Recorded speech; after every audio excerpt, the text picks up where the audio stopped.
ओम स्थापकाय च धर्मस्य सर्वधर्मस्वरूपिणे अवतारवरिष्ठाय रामकृष्णाय ते नमः। जननीं शारदां देवीं रामकृष्णं जगद्गुरुं पादपद्मे तयो श्रित्वा प्रणमामि मुहुर्मुहुः।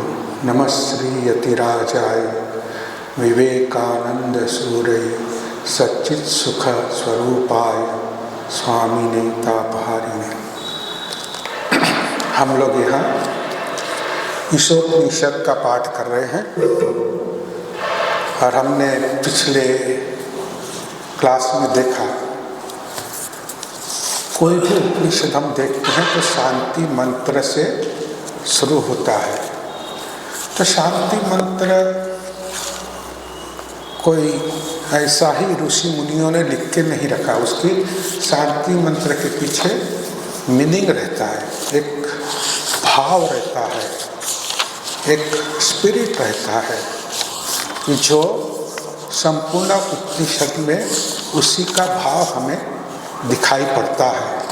तो यह जो शांति मंत्र हम पिछली बार देखे थे उसको थोड़ा सा हम यहाँ देखने की कोशिश करेंगे। तो हम शांति मंत्र का पहले पाठ करके मैं बोलने के पश्चात आप लोग भी उसको रिपीट कीजिए।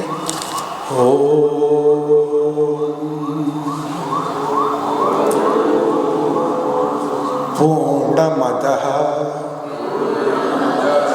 पूर्णमिदं पूर्णात् पूर्णमुदच्यते पूर्णस्य पूर्णमादाय पूर्णमेवावशिष्यते। ओम शांति शांति शांति।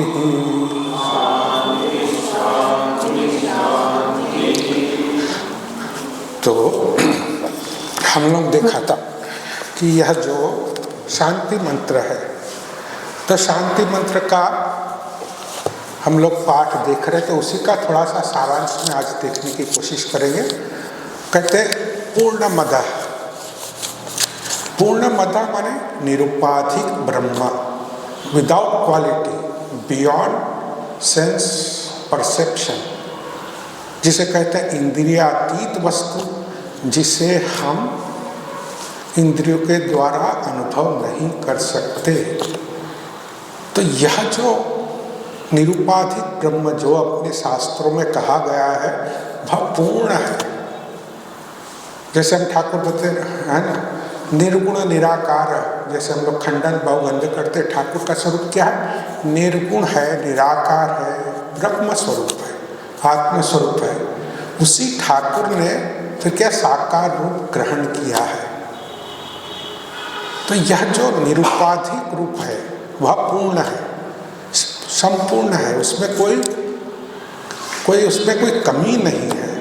तो यहाँ पर उपनिषद कहता पूर्णमदः। फिर कहते हैं, फिर दूसरा शब्द है पूर्णम इदम्। अब प्रश्न होता है कि जैसे निरुपाधिक ब्रह्म तो पूर्ण है, हम समझ गए, शास्त्र कहता है, इसलिए मान भी गए हम। अब पूर्णम इदम, इदम का तात्पर्य क्या होता है? यह इदम मीन्स यह, यानी यह जो दिखने वाला जगत। तो मैं जो कुछ इंद्रियों द्वारा देख रहा हूँ, सुन रहा हूँ, समझ रहा हूँ, सोच रहा हूँ, जो परसीव कर रहा हूँ, यह सब क्या है? पूर्ण है। आश्चर्य की बात है, कैसा पूर्ण? यह शास्त्र ने तो कह दिया पूर्ण है, तो कैसे क्या पूर्ण है? हम तो देखते नहीं। क्या अभी आप अपने आप को पूर्ण मानते हैं? नहीं मानते। अब पूर्ण नहीं मानते, इसलिए अपने पूर्णत्व को खोज करने के लिए नाना प्रकार की विषय वासनाओं से आप सुखी होगे, पूर्ण होगे, इसलिए आप जगत के पीछे दौड़ते हैं। तो जगत के पीछे दौड़ने का क्या मतलब है? कि अपने, हाँ, मेरी यह वासना पूर्ण हो जाए, मेरी यह इच्छा पूर्ण हो जाए, तो मैं पूर्ण हो जाऊंगा। किंतु आप तो पूर्ण हो ही, यह कौन कहता है? शास्त्र कहता है पूर्ण। क्या कहता है? पूर्णम मदः, कि यह जो दिखाई देने वाला जगत है वह पूर्ण है। अब कैसे क्या पूर्ण? हम तो कभी पूर्णत्व का बोध ही नहीं लाते। हम तो देखते इतना पॉलिटिक्स है, इतना कितना जैसे दुख है संसार में, इतनी चालाकी है, इतना सब कुछ है, फिर भी आप कहते पूर्ण है। कैसा कैसा पॉसिबल है? तो यहाँ पर तो शास्त्र ने तो कह दिया पूर्णम मिदम, यह जगत क्या है? पूर्ण है। अब प्रश्न आता है कि यह कैसा पूर्ण है? इसका तो शास्त्र यहाँ पर रीजन देता है, कारण बताता है। यहाँ कारण बताता है शास्त्र। क्या कारण बताता है? पूर्णात् पूर्णम उदच्यते। यहाँ पर देखा पूर्णात् पूर्णम उदच्यते। अच्छा, जगत की सृष्टि कहाँ से हुई? अगर हम कहते कि हमारी सृष्टि कहाँ से हुई? ईश्वर से हुई, ईश्वर की इच्छा से हुई। तो ईश्वर तो पूर्ण है। तो ये जगत की उत्पत्ति, स्थिति, प्रलय कहाँ से हो रहा है? ईश्वर की इच्छा से हो रहा है। ईश्वर ही चला रहा है इसको। तो इसीलिए शास्त्र यहाँ पर रीजन क्या देता है, कारण क्या बताता है, क्यों जगत यह पूर्ण है? क्योंकि यह ईश्वर के द्वारा ही आविर्भूत हुआ है, ईश्वर के द्वारा ही पालित होता है और ईश्वर के द्वारा ही इसका नाश हुआ। तो यहाँ पर शास्त्र ने कारण बता दिया जगत पूर्ण क्यों है। तो पूर्णात् पूर्णम उदच्यते, वही पूर्ण से इस जगत भी पूर्ण का क्या हुआ? उद्भव हुआ है, इसलिए यह पूर्ण है। अच्छा, शास्त्र ने तो कारण बता दिया। अब शास्त्र ने कारण बता दिया तो क्या हम मान लेंगे? क्या नहीं मानेंगे, अपनी बुद्धि नहीं मानेंगे। शास्त्र ने कुछ भी बता दिया तो हम कैसे मानेंगे कि यह सही बात है? नहीं मान सकते। तो कहते हैं पूर्णस्य पूर्णमादाय है, कि यह जो पूर्ण का पूर्णत्व आदाय, माने जब ग्रहण करते हैं तो क्या बचता है? यह पूर्ण का, इस पूर्णस्य पूर्णम, यह जो पूर्ण है, निरुपाधिक ब्रह्म है, ये सौपाधिक ब्रह्म है, जो यह जगत की पूर्णता को जब हम स्वीकार करते हैं तो क्या बचता है? पूर्णस्य पूर्णम आदाय। आदाय का तात्पर्य है ग्रहण करना। जब ग्रहण करते हैं तब क्या बचता है? तो कहते पूर्ण ही बचता है। पूर्णमेवावशिष्यते। अब यह शास्त्र ने तो कह दिया है, तो what is the proof behind it? इसके पीछे कोई आपके पास प्रूफ है? तो कहते हैं हाँ, निश्चय है। निश्चय कैसा है? कि जिन महात्माओं ने, जिन साधुओं ने इसका साक्षात्कार किया है वह जगत को पूर्ण ही देखते हैं। जैसे हम पिछली बार देखा था, गोपालेर माँ को अंतिम दर्शन क्या होता है? रथ यात्रा में, जब जगन्नाथ जी की रथ यात्रा देखने गई है तो देख क्या रही है? तो जो जगन्नाथ जी रथ में बैठे हैं वही रथ भी उसी से बना है, जगन्नाथ भी उसी से बना है। लाखों लाखों भक्त में भी वह जगन्नाथ को देख रही है। जब स्वयं की ओर देखती है तो स्वयं में जगन्नाथ ही देखती है। तो यहाँ पर क्या देखती है गोपालेर माँ? संपूर्ण जगन्नाथ ही देख रही है। तो यह क्या है? जिन साधकों ने, जिन महात्माओं ने इस तरह का दर्शन किया है, यह यहाँ पर उसका क्या है? प्रूफ है। यह इसकी अथॉरिटी है कि यह जगत पूर्ण है। अब जगत पूर्ण है इसलिए उससे गोपालेर माँ का ही दर्शन है क्या? अगर हम देखा जाए तो जैसे 1 जनवरी के दिन जैसे वैकुंठनाथ सान्याल है, ठाकुर के पास जाकर मांगते हैं कि भाई मुझे ईश्वर दर्शन हो जाए। ठाकुर उसकी छाती पर हाथ रख के कहते हैं कि देखो आप, यह छाती पर हाथ रख के कहते हैं हाँ तुझे तेरा हो जाएगा। और कुछ क्षणों के बाद वो क्या देखता है? वह देखता है कि जो आकाश में भी, आकाश, बिल्डिंग, जितने पेड़ पौधे हैं वहाँ सभी जगह जहाँ पर भी उसकी दृष्टि जाती है वह क्या देखता है? वह देखता है कि सभी में ठाकुर की हास्य रूप मूर्ति का वह दर्शन करता है।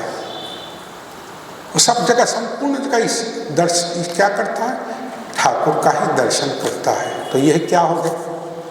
यह भी एक अथॉरिटी हो गई, यह प्रूफ हो गया कि ऐसा अनुभव आ सकता है। इसलिए शास्त्र यहाँ क्या कहता है? पूर्णस्य पूर्णमिदं पूर्णस्य पूर्णमादाय। ऐसा जो दर्शन करते हैं वह इस जगत को पूर्ण ही देखते हैं। और ठाकुर की बात तो छोड़ ही दो, मंदिर में बैठे हैं, थाला रखा है, बिल्ली खा रही है, माता जी को, माँ काली को ऑफरिंग दिया हुआ है, बिल्ली आई खा रही, ठाकुर चुप करके बैठे हैं। क्या देख रहे हैं ठाकुर? ठाकुर देख रहे माँ काली और जो बिल्ली में कोई फर्क नहीं है। ठाकुर जा रहे हैं रास्ते से, तो वहाँ जब देखते हैं कि रास्ते में एक और वेश्याएं आनंद कर रही हैं, तो माँ ठाकुर हाथ जोड़कर प्रणाम करके कहते हैं, हाँ हाँ माँ आनंदमयी, आपको इस रूप में भी मैं देख रहा हूँ। तो ठाकुर तो कहते भैया मैं ईश्वर को छोड़कर कुछ जानता नहीं, मैं आप में सब में ईश्वर ही देखता हूँ। तो यह तो ठाकुर का भाव है। तो ठाकुर तो सब जगह सभी में ईश्वर ही देख रहे हैं। नरेंद्रनाथ के प्रति ठाकुर किसी ने कह दिया आपको नरेंद्रनाथ के प्रति आसक्ति है, इसलिए आप नरेंद्र को बहुत ज़्यादा चाहते हैं। तो ठाकुर ने डांट के कह दिया, जिस दिन मैं नरेंद्र में ईश्वर नहीं देखूंगा उस दिन मैं उसको यहाँ से हकाल दूंगा। तब जब ठाकुर जब देखते हैं तो ईश्वर ही देखते हैं। ठाकुर सब जगह ईश्वर को ही देखते हैं। तो बताओ, और हमारे और ठाकुर में क्या डिफरेंस रह गया? ठाकुर सब जगह ईश्वर देख रहे जगत में, और शास्त्र के अनुसार वही सत्य है, और हम जगत को जगत ही देखते हैं। काम, क्रोध, मद, मोह, लोभ, आशा, जितनी प्रकार की वासनाएं, यह सभी देख रहे हैं। तो यह फर्क है। तो यहाँ पर शास्त्र क्या कहता है? जो निरुपाधिक ब्रह्म पूर्ण है या जगत भी पूर्ण है, इस पूर्ण का कहीं साधु महात्माओं ने उसका साक्षात्कार किया है। यह जो सत्य है, सत्य का साक्षात्कार किया है, आखिरी में क्या पूर्ण ही है। तो यह हो गया परम सत्य, यह हो गया चरम सत्य। यह अपने शास्त्रों का, जितने भी शास्त्र हम पढ़ते हैं, जितने उपनिषद पढ़ते हैं, जितना ज्ञान है, जितना भक्ति है, जितना योग है, जितना हिंदू शास्त्र है, उसका यह चरम सत्य है। पूर्णमद पूर्णमिदं पूर्णात् पूर्णमुदच्यते पूर्णस्य पूर्णमादाय पूर्णमेवावशिष्यते। यह चरम सत्य हो गया। अब जब चरम सत्य हो गया यही, तब प्रश्न आता है, तो क्या यह अनुभव में आ सकता है? क्या हम इसका अनुभव कर सकते हैं? तो यहाँ से फिर अपना उपनिषद शुरू होता है कि क्या हम इस वस्तु को अनुभव में ला सकते हैं? क्या हमें यह अनुभव आ सकता है? क्या जगत को हम पूर्ण देख सकते हैं? यहीं से तो साधक की साधना की शुरुआत होती है। यहीं से अपना जीवन, आध्यात्मिक जीवन शुरू होता है कि मैं भी इस पूर्ण को प्राप्त करने के लिए साधन करूं। तो यहीं से जब उपनिषद शुरू होता है तो फिर हमारा शास्त्र हमें क्या करना चाहिए कि जिसके द्वारा हम अपने पूर्णत्व का लाभ कर सकें। हम तो हर एक लेक्चर में कहते हैं आप ईश्वर स्वरूप हो, ब्रह्म स्वरूप हो, आत्म स्वरूप हो, तो समझ में कैसा है? किस तरह हम अपने आप को समझे कि हम ईश्वर हैं? हमारी कहाँ गलती हो रही है कि जो हम अपने स्वरूप को जान नहीं पा रहे हैं? ऐसा क्या है? तो यहाँ पर उपनिषद आता है और कहता है कि तुम्हें क्या करना है। तो यहाँ पर यह जो उपनिषद की शुरुआत, शांति मंत्र हो गया, उपनिषद की शुरुआत होती है। और उपनिषद की शुरुआत कैसी होती है? यह शुक्ल यजुर्वेद संहिता का अंतिम अध्याय है ना, 40वां अध्याय है और यह अंतिम अध्याय है। और इसके बाद ज्ञान का अध्याय शुरू होता है। और मंत्र की दृष्टि से कहते हैं कि ये चैतन्य आत्मा चैतन्य रूप है और इसके ऋषि है, कौन है? दधीची ऋषि है और छंद अनुष्टुप है। यह अपने वेदों की बात है। अब यहाँ पर आता है, अब भाष्यकार भगवान आदि शंकराचार्य ने जो उपनिषद, यह जो उपनिषद की व्याख्या की है ना, उसी के आधार पर हमारा यह क्लास धीरे धीरे चलेगा। तो हम पहला मंत्र देखते हैं कि शास्त्र हमें क्या निर्देश देता है। तो शास्त्र जो निर्देश दे रहा है, तो पहला मंत्र यहाँ से शुरू होता है, ओम ईशावास्यम इदं सर्वम यत् किंचित् जगत्याम जगत तेन त्यक्तेन भुंजी था माँ गृध कस्य सिद्धनम। तो पहले जैसे उपनिषद शुरू करना है तो भाष्यकार भगवान कहते हैं ओम लगा दिया। अब ओम तो लगा दिया, ओम लगाने के बाद दूसरा शब्द है ईश। ईश शब्द का क्या तात्पर्य होता है? तो ईश शब्द, यहाँ ईश का शब्द का ऐश्वर्य भाव है। ऐश्वर्य के अर्थ में भी ले सकते हैं और शासन के अर्थ में भी ले सकते हैं। ईश माने शासन, रूलिंग फोर्स। जैसे हम इंग्लिश में कहते हैं, थोड़ा इंग्लिश में कहेंगे रूलिंग फोर्स, या जो शासन करता है वही। तो कहेंगे ईश्वर के द्वारा, ईशावास्यम इदम सर्वम। अब इदम पे हमें यह उपनिषद की एक थीम है, एक स्पिरिट है, एक भाव है। वह क्या भाव है कि जो इदम सर्वम है, यह जो दृश्यमान परिदृश्यमान जो जगत है वह ईश्वर स्वरूप है। उसी को समझाने की यहाँ पर कोशिश किया जा रहा है और उसी को हम किस तरह रियलाइज करें, उस पर उसका पूरा अटेंशन है। तो यहाँ पर ईशा है। तो ईशा माने ईशा वास्यम इदम सर्वम, कहते हैं ईश्वर के द्वारा इदम सर्वम वास्यम। तो यह जो ईश है, ईश्वर के द्वारा क्या है? सर्वम वास्यम, कि ईश्वर के द्वारा ये संपूर्ण जगत आच्छादित है। अब यहाँ पर वास्यम का तात्पर्य, जो संपूर्ण जो दृश्यमान जगत दिखाई दे रहा है हमें, यह ईश्वर के द्वारा आच्छादित है। वास्य शब्द का अर्थ अगर हम कह सकते हैं, it is covered with, is enveloped with, और वी कैन से कि it is a dwelling with in, कि हमारे जो अंतरात्मा है या जो हम संपूर्ण कैसे कवर किया है, यह ईश्वर के द्वारा कवर हुआ है। It is covered, it is आच्छादित, वह ईश्वर के द्वारा ढका हुआ है। अब ईश्वर के द्वारा तो ढका हुआ है, तो कह दिया। अब हम देखते हैं कि यहाँ पर इदम, तो इदम कह दिया। तो इदम का तो शब्द हम जानते हैं, इदम माने यह माने यह जगत संसार। अब प्रश्न है, तो हम देखते कि मैं यह जगत संसार देख रहा हूँ, तो ये जब जगत संसार हम देख रहे हैं ऐसा, तो मैं तो सब देख रहा हूँ।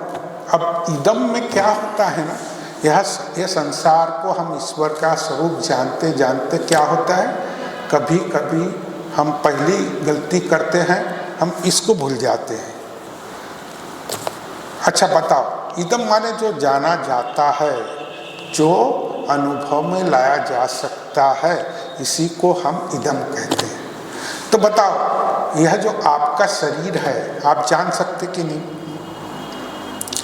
आपका शरीर आप जान सकते, तो यह भी क्या आ गया? इदम में आ गया। अच्छा, आप अपने मन को जान सकते कि नहीं? आप अपने मन को भी देख सकते, मेरा मन चंचल है, मेरा मन खुशी है, मेरा मन दुखी है, तो यह भी क्या इदम में आ गया। अच्छा, आप बुद्धि का, अरे भाई मेरी बुद्धि उस समय वहाँ बातचीत करते करते मेरी बुद्धि भ्रष्ट हो गई थी, तो आप बुद्धि को भी जान सकते। तो यह जो शरीर, मन और बुद्धि कहाँ आ गया, यह भी इदम में आ गया। तो यह जो इदम जो शब्द है, तो यह कैसा है, ईश्वर के द्वारा आच्छादित है। तो आपका मन, बुद्धि, शरीर भी ईश्वर के द्वारा आच्छादित है कि नहीं, है कि नहीं? तो हमें इस चीज का ख्याल रखना चाहिए। तो अब जैसे महापुरुष महाराज के पास एक जन सन्यासी जाता है और कहता, महाराज मैं ब्रह्म, सभी में ब्रह्म दर्शन करना चाहता हूँ। तो महापुरुष महाराज बोलते हैं, सब तो ठीक है, पहले अपने में ब्रह्म दर्शन करो, बाद में बाकी जगत में दर्शन करना। अब जो अपने में ब्रह्म दर्शन का क्या तात्पर्य हुआ कि पहले हमें अपने स्वरूप का बोध, अपने स्वरूप के बोध में हमारा पूर्ण विश्वास रहना चाहिए। इदम सर्वम, के हमें ऐसा लगना चाहिए कि मेरा मन, बुद्धि, शरीर भी ईश्वर से ही आच्छादित है। तो आध्यात्मिक साधना में पहली रिक्वायरमेंट है कि आपको अपने आप को क्या है, ईश्वर के स्वरूप, आपका शरीर, मन, बुद्धि भी ईश्वर से ही चल रहा है, ईश्वर से ही आच्छादित है, ईश्वर के द्वारा ही शासन में आया हुआ है। तो इसके बाद फिर आप यह जो इदम सर्वम देख रहे हैं, वह संपूर्ण जगत संसार ईश्वर से ही क्या है, व्याप्त है। तो ये यहाँ पर क्या होगा, ईश्वर से। अब हमारी गलती कहाँ होती है, हम क्या देख रहे हैं? तो जैसे यहाँ पर तो हमने देख लिया, यहाँ पर हम लोगों ने देख लिया कि यह क्या, भगवान के द्वारा यह आच्छादित है।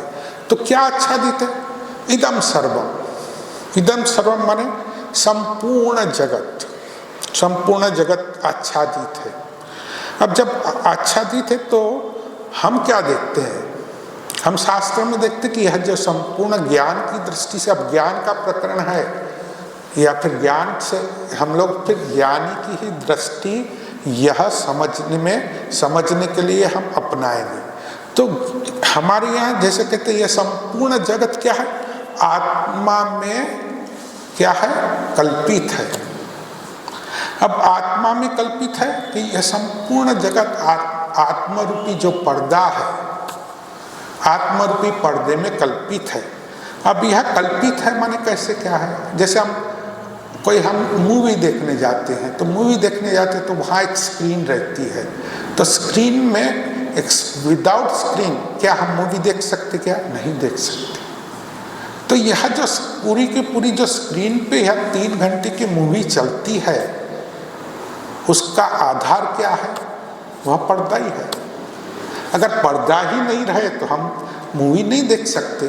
तो यह जो संपूर्ण जगत कैसा है, यह आत्मरूपी पर्दा में संपूर्ण कल्पित है।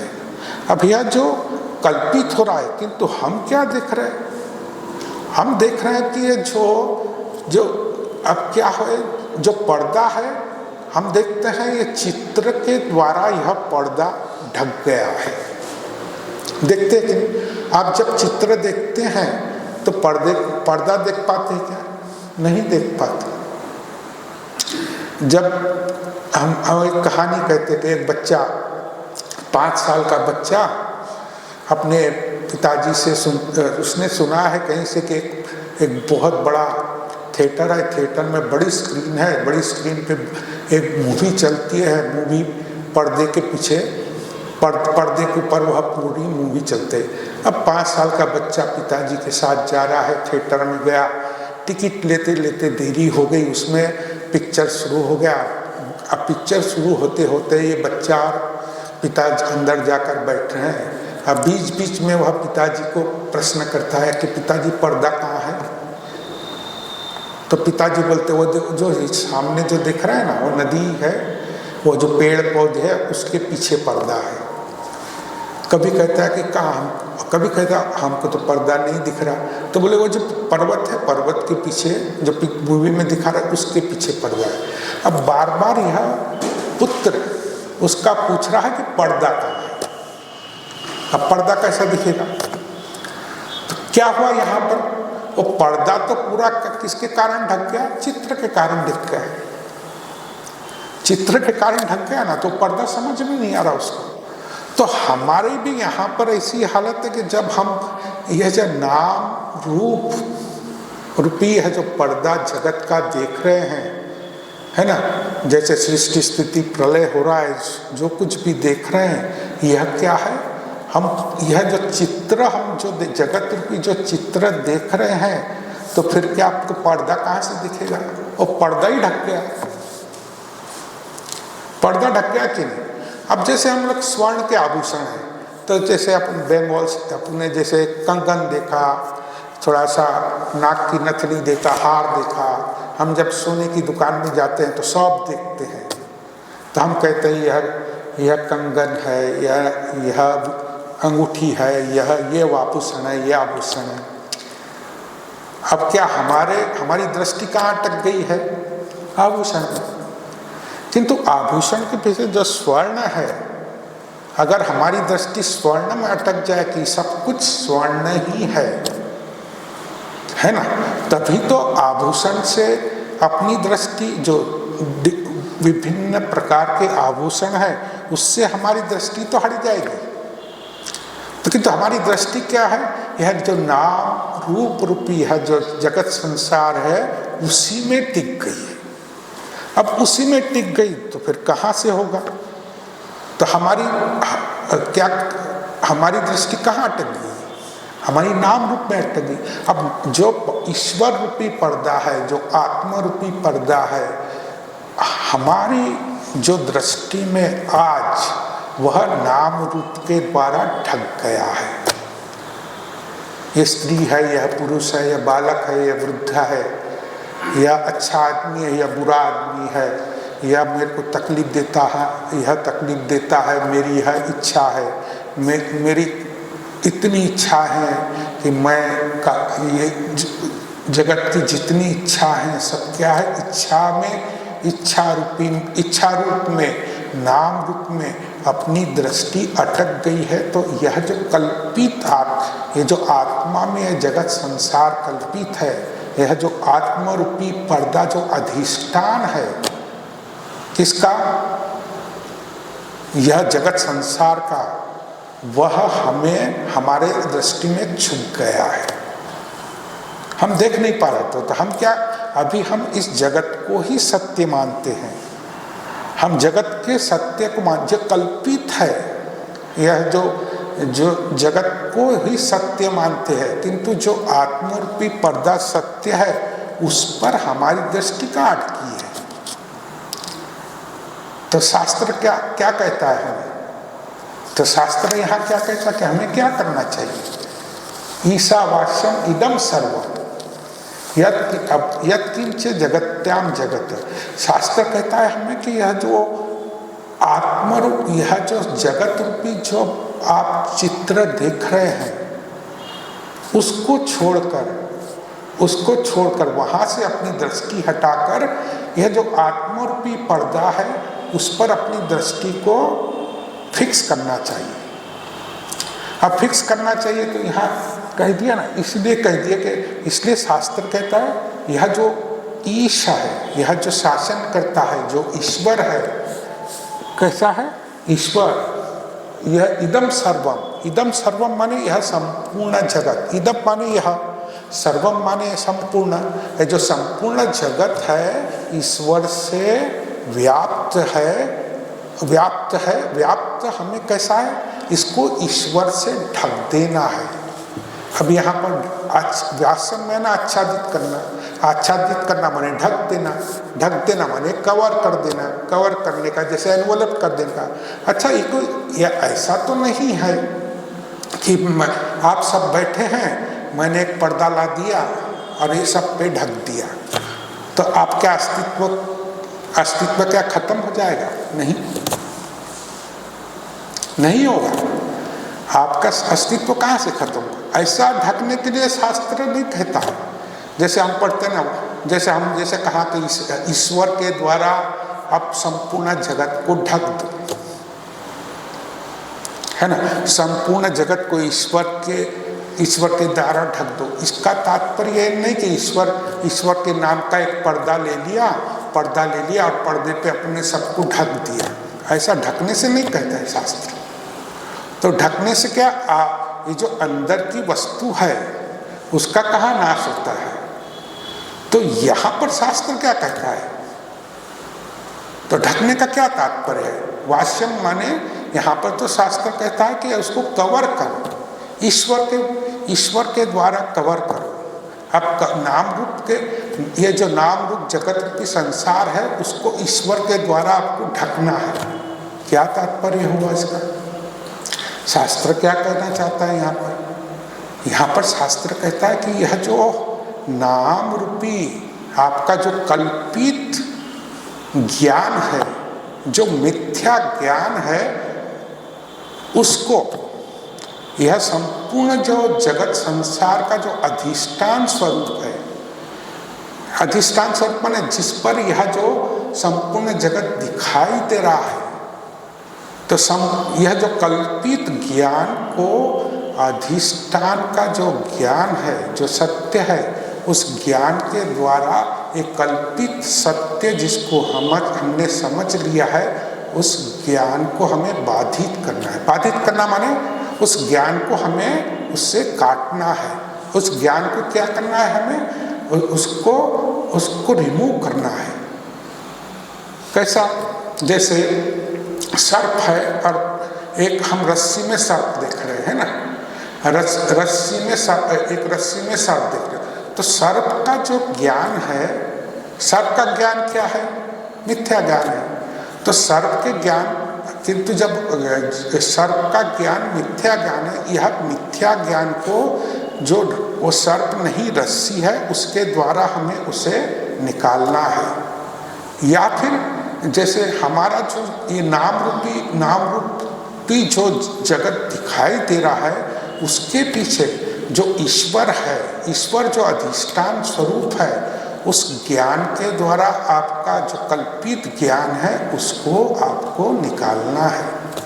यानी कैसा निकालेंगे कि हम जो कुछ देख रहा हूँ मैं ईश्वर स्वरूप ही देख रहा हूँ। अब जैसे स्वर्ण देखते देखते, जैसे स्वर्ण का एग्जाम्पल दिया हमने, तो स्वर्ण देखते देखते क्या होगा, हमारी दृष्टि स्वर्ण के आकार में नहीं रुकना चाहिए। यह हार है, यह कंगन है, यह बाली है, यह समझो कान का ये झुमका है, इसमें हमारी दृष्टि न टिककर यह जो सोना है उसमें टिकना चाहिए कि यह पुरुष है, यह स्त्री है, यह बुद्ध है, इसमें हमारी दृष्टि न टिककर इनका जो अधिष्ठान स्वरूप है, आत्मा है, जो ईश्वर है, जो रूलिंग फोर्स है, उसमें हमारी दृष्टि टिकना चाहिए। तो अपना जो ईश्वर का ज्ञान के द्वारा यह जो जगत रूपी अपना जो कल्पित ज्ञान है उसको हमें बाधित करना है। बाधित करना है माने हमें उसको कल्पित ज्ञान को निकालना है।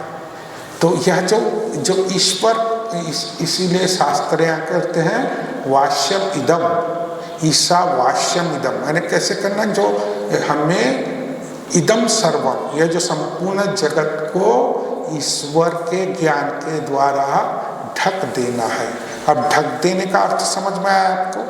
कोई कपड़ा नहीं है, एक ज्ञान का कपड़ा है, उसको ढक दिया तो निकल जाएगा, ऐसा नहीं। यह जो अपना जो कल्पित ज्ञान है, यह जो इमेजिन कर रहे हम, मैं हूँ, यह जगत है, यह जो कल्पित ज्ञान को जो अधिष्ठान माने मेरा जो अधिष्ठान स्वरूप ईश्वर है, उस ज्ञान के द्वारा इसको काटना है, इसको बाधित करना है।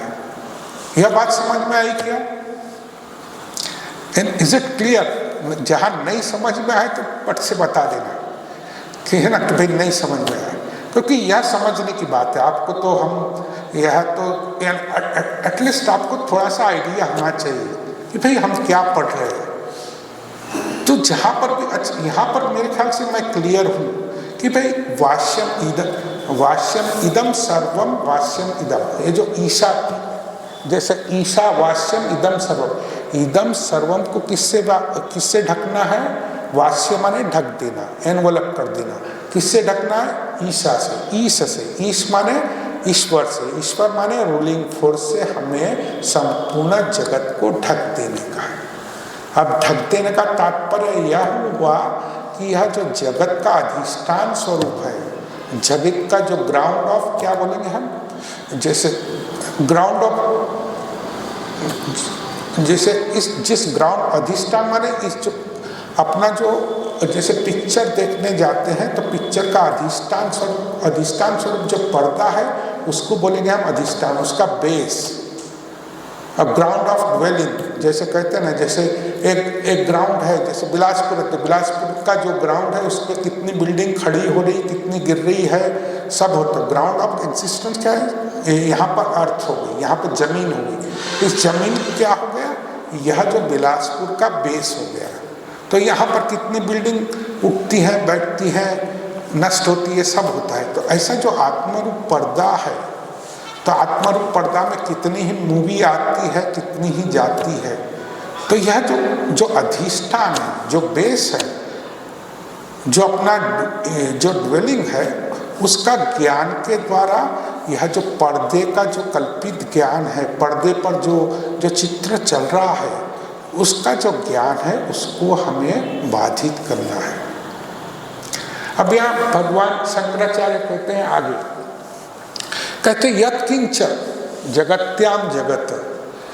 तो यत् किंच यानी सर्वम तो कह दिया, सर्वम मैंने कैसा क्या होगा? यहाँ पे सर्वम का तात्पर्य क्या होगा कि संपूर्ण जगत। अब यहाँ पर कहते हैं जगत। अब जगत का क्या तात्पर्य है? जगत का तात्पर्य है जो सब समय एवरी मोमेंट इज चेंजिंग। तो संपूर्ण जो चेंजिंग वर्ल्ड है, या every moment it is changing, moving. तो ये जो जगत जो चल रहा है धीरे धीरे, हमारा जन्म लेना, बढ़ना, मृत्यु होना, ये सब कुछ है धीरे धीरे। ये जगत का एक एग्जिस्टेंस, एक समाज, ये पार्टी आ गई, कल वो पार्टी आ गई, एक बिल्डिंग खड़ी हुई, फिर नाश हुई। तो ये संपूर्ण जो चेंजिंग जगत है, क्या है? ये संपूर्ण जगत क्या है? चेंजिंग है, एक मूवी है। तो यह जो मूवी के पीछे जो अधिष्ठान स्वरूप है, जो अनचेंजिंग है, इसे यहाँ पर कहते हैं यत् किंच जगत्याम जगत। यत् किंच क्यों कह दिया? ऐसा भी हो सकता है कि संपूर्ण जगत का तात्पर्य माने क्या होगा? जो हम जगत देख रहे हैं। तो ऐसा भी हो सकता है, कुछ ऐसा भी जगत हो जो हमने देखा नहीं। कोई कहे स्वर्ग है, क्या आपने देखा है? तो नहीं देखा। कोई कहे नरक है, तो नरक भी होगा। तो ऐसी चीज है जगत, संसार में, जगत ब्रह्मांड में, जो हमने देखी हुई नहीं है, जो सुनी हुई नहीं है। तो यहाँ पर भाष्यकार भगवान कहते हैं कि यत् किंच जगत्याम जगत, संपूर्ण जगत जो आप देख रहे हैं, सुन रहे हैं, सोच रहे हैं, और जो आपने देखा नहीं है, वह संपूर्ण ब्रह्मांड में जो कुछ भी है, जो कुछ है, वह सब आपको ईशावास्यम, आपको यह जो इसके द्वारा, जो ईश के द्वारा, ईश्वर के स्वरूप के द्वारा इसको आपको ढकना है। यत् किंच जगत्याम जगत, यानी जगत ब्रह्मांड में जो कुछ भी है उसे आपको ईश्वर के द्वारा ढक देना है, आपको कवर करना है, आपको उसे ईश्वरीय ज्ञान से, आपका जो जागतिक ज्ञान है उसको काट देने का है। तो यहाँ पर यह जो आधे जो श्लोक है, ईशावास्यम इदम सर्वम यत् किंच जगत्याम जगत, का मीनिंग हो गया। अब हमारी स्थिति क्या है? हमारी स्थिति सब अटक गई है। कहाँ पर? इस जगत में अटक गई कि मैं स्त्री हूँ, मैं पुरुष हूँ, मैं पैसे वाला हूँ, मैं गरीब हूँ, मुझे ये करना है। तो सब हमारी क्या, हमारी दृष्टि क्या नाम रूप में अटक गई है। तो हमें क्या करना है? सबसे पहले साधन अवस्था में हमें क्या करना चाहिए? हमें अपने आप को पहले इल्यूमिन करना चाहिए। इल्यूमन करना चाहिए हमने, हमें अपने आप को ज्ञान की दृष्टि से देखना चाहिए। कैसा देखना चाहिए कि मेरा मन है, मेरा बुद्धि है, मेरा शरीर है, किंतु मेरा जो असल अधिष्ठान स्वरूप क्या है? ईश्वर है ना। जब ईश्वर, हम अपने आप को ईश्वर स्वरूप देखेंगे तब हम क्या कर पाएंगे? यह जगत संसार को भी ईश्वर से आच्छादित करने में सक्षम होंगे, नहीं तो नहीं होगा। हम कितना भी करें कि हम जगत को ईश्वर स्वरूप देखें, किंतु हम जब अपनी ओर देखते हैं तो हम लोग डिप्रेस हो जाते हैं। हम अपनी ओर देखते कि अरे इतना दुख है, इतना कष्ट है, इतना जीवन है, तो यहाँ आध्यात्मिक साधना का सबसे बड़ा बंधन है। आपको सबसे पहले अपने आप को ईश्वर स्वरूप देखना है कि मेरा जो अधिष्ठान स्वरूप है वह ईश्वर है। मेरा मन है, मेरा बुद्धि है, मेरा शरीर है, मेरा जो कुछ भी है उसके पीछे आप क्या है? ईश्वर को ही देखते हैं। तब क्या करेंगे आप कि तब आप अपने आप को संपूर्ण ईश्वर में समर्पित कर देंगे। तो जब मैं और मेरा, जैसे ठाकुर कहते हैं मैं और मेरा, मैं और जगत, जब संपूर्ण आप ईश्वर को समर्पित करते हैं, ईश्वर को समर्पित करते हैं, तब जब समर्पित करने के पश्चात इस जो आधा श्लोक है उसको हम अपने जीवन में साधन के रूप में अपना सकते हैं, नहीं तो नहीं होगा। तो यह बात हमें ख्याल में रखना कि हमारा स्वरूपतः क्या है। यही तो शास्त्र कहता है, आप स्वरूपतः ब्रह्म हो। ठाकुर कहते हैं आप भगवत स्वरूप हो, है ना, आप ईश्वर स्वरूप, आप ब्रह्मा, आप आत्म स्वरूप हो, है ना। तो जब हमारा जो अधिष्ठान क्या है, अपना जिस अधिष्ठान के ऊपर मेरा जन्म हुआ, मैं जन्म हुआ, बड़ा हुआ, बूढ़ा हुआ, मर जाऊंगा, तो मरने के पश्चात भी क्या है? जो अपना जो अधिष्ठान स्वरूप है, अपना जो बेस है, वह ईश्वर ही रहेगा, वह अनचेंजिंग है, वह निरुपाधिक है। तो वह जो निरुपाधिक वस्तु को, यह जैसे ठाकुर कहते निर्गुण निराकार है ना, जैसे है ना, हम देखते हैं खंडन भवबंधन में, तो फिर क्या वही जो निर्गुण निराकार ब्रह्म ने साकार सगुण रूप निर्गुण गुणमय जैसे बता दे रहे हैं, तो फिर यह जो निर्गुण स्वरूप है ठाकुर का, वही सगुण साकार रूप में अपने सामने आता है। तो अपना भी जो निर्गुण निराकार स्वरूप है वह क्या है? हमारे क्या है? निर्गुण निराकार स्वरूप अपना अधिष्ठान है। वो अधिष्ठान को छोड़कर अभी हम यहाँ पर कैसे आए? हम साकार सगुण साकार रूप में आए। अब क्या करना है? हमें करना है कि हमें अपने आप को और जगत को ईश्वर स्वरूप देखना है। यह शास्त्र हमें साधन के स्वरूप, यह साधना की दृष्टि से हमें यह अपनाने के लिए कहता है। कि हमें क्यों कहना है? क्योंकि हमें अपना पूर्णत्व प्राप्त करना है।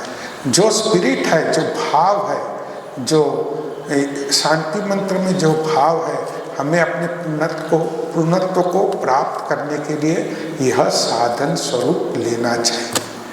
तो यह अपना प्रथम श्लोक का प्रथम लाइन हो गया है। तो यहाँ पर ही, तो इसी को हमें, जब हम यह सब चीज़ें, ऐसा नहीं कि जो शास्त्र की ऊंची ऊंची बातें कथामृत में नहीं है, ऐसा नहीं। ठाकुर ने वचनामृत में इतनी सरल भाषा में बता दिया ना कि हम अवाक हो जाते कि कैसे इतनी सुंदर बातें ठाकुर ने कथामृत में कह दिया। हम थोड़ा सा भी कथामृत को या वचनामृत को थोड़ा सोचने की कोशिश करते हैं कि देखते हैं ठाकुर ने सब कुछ दिया है। ठाकुर कहते हैं सिंपल भाव से, अरे मैं और मेरा ही माया है, तुम और तेरा क्या है? तुम और तेरा ईश्वर है, ज्ञान है। अब जैसे इतना सिंपल बात है, तो इतनी सिंपल बात तो ठाकुर ने कह दिया, और यही शास्त्र अपने को शास्त्र की भाषा में कह रहे हैं। तो अब जैसे ऐसा अगर हम अब आपको लिए एक टास्क है क्या टास्क है आपको नेक्स्ट क्लास तक, कि यह जो पहला हमने आज बताया है कि आप अपने आप को ईश्वर स्वरूप देखो और इस जगत को भी ईश्वर स्वरूप देखो। यह हो गया टास्क आपके लिए। अब इसके बाद जब भी क्लास होगा तो यह टास्क को, यह जो हमने आपको यह होमवर्क दिया है, उसको आप फॉलो करने के बाद क्या क्या ऑब्स्ट्रक्शंस आते हैं आपके जीवन में, उसका डिस्कशन हम अगले क्लास में करेंगे। अगले क्लास में करेंगे कि ये तो बोल दिया, ये तो साधन स्वरूप ले दिया, कि तो क्या तकलीफ होती है अगर ऐसा किए तो क्या ऑब्स्ट्रक्शंस आते हैं हमारे जीवन में। इसका जो डिस्कशन है उसका हम इसका डिस्कशन करेंगे नेक्स्ट क्लास में, और वही यहाँ पर उसी का उत्तर हमें, इस जो ऑब्स्ट्रक्शंस आते हैं उसका उत्तर हमें इस श्लोक के दूसरे लाइन में मिलता है। उसका उत्तर क्या है, तेन त्यक्तेन भुंजीता मां गृध कस्य सिद्धनम। तो आपके जीवन में यह प्रिंसिपल्स फॉलो करते करते जो ऑब्स्ट्रक्शंस आते हैं उसका उत्तर उपनिषद दूसरी लाइन में देता है, तेन त्यक्तेन भुंजीता मां गृध कस्य सिद्धनम। तो इसका जो विवरण है, इसका जो ऑब्स्ट्रक्शन को हम किस तरह से हटा सके, उसका उत्तर हम दूसरी लाइन में पाएंगे। किंतु आपके लिए यह टास्क है, आप इसको आप इमोशनली कहो, इंटेलेक्चुअली कहो, कैसे भी आप इसको अपने जीवन में कुछ क्षण के लिए फॉलो करने की कोशिश करने के पश्चात क्या क्या ऑब्स्ट्रक्शन आते हैं हम उसको नेक्स्ट क्लास में डिस्कस करेंगे। ओम शांति शांति शांति ही। श्री राम कृष्णार्पणमस्तु।